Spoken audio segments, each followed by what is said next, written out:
Alice sat in the garden, feeling very bored. The sun was high in the sky, and the flowers around her were all swaying gently in the breeze. She didn't know what to do with herself. As she daydreamed, her eyes caught sight of a white rabbit wearing a waistcoat.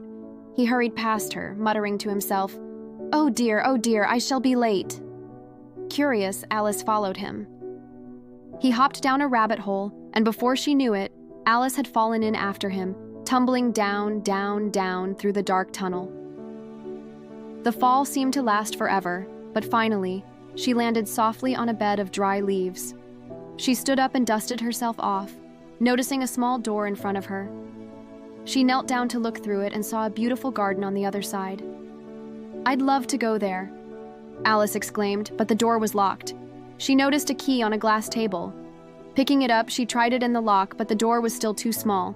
She then saw a bottle with the words, "Drink me," on it. Without a second thought, Alice took a sip. She immediately shrank down to a size so small that she could fit through the door. "Oh, how clever," she said. But there was a problem. She had left the key on the table, and now she couldn't reach it.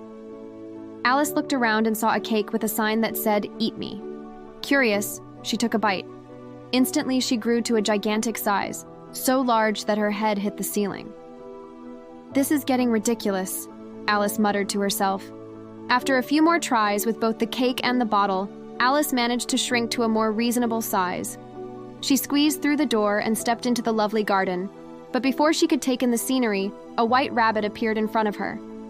"Excuse me, I'm late," the rabbit said, and rushed past her, disappearing into a nearby house. Alice followed him inside, where she found herself in a long hallway with doors of all sizes. "I wonder which one leads to Wonderland," she pondered, walking along the hallway. She came across a tiny door locked shut again. She remembered the key and the bottle, so she took another sip and shrank again, just small enough to fit through the door. She stepped out into the most enchanting garden she had ever seen. Bright flowers danced in the breeze, and towering trees with strange fruit hung from the branches. She was just about to take a closer look when she noticed a large Cheshire Cat grinning down at her from a tree. "Who are you?" Alice asked, a little startled.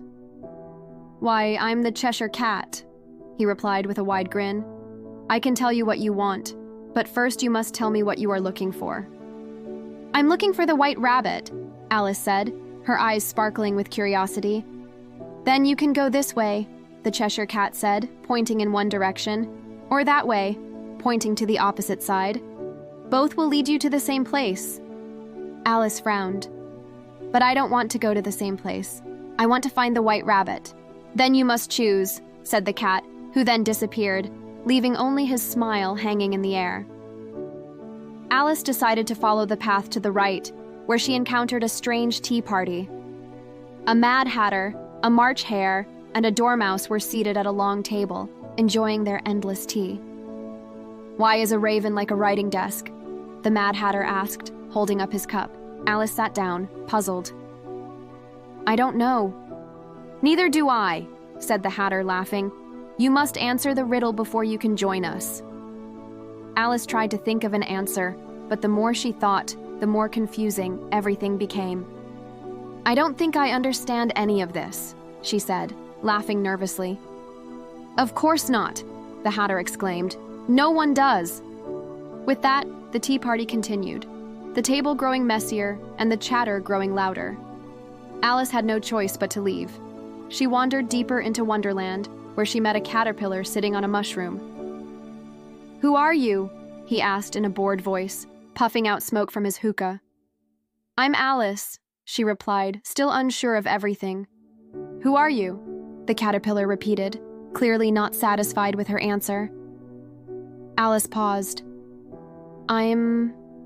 I'm not sure who I am anymore. I keep changing size, and everything keeps changing around me."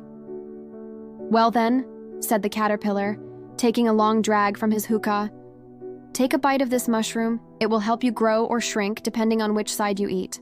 Alice did as he suggested, taking a small bite from one side. Instantly, she grew so tall that she had to bend down to avoid hitting the tree branches. "Thank you," she said, feeling grateful. "I think I understand now." The caterpillar nodded, blowing a puff of smoke. "You'll figure it out eventually," Alice continued her journey, feeling more and more like a part of Wonderland. She passed by flowers that spoke to her, met a bird that questioned her existence, and even found herself dancing with the Queen of Hearts' soldiers.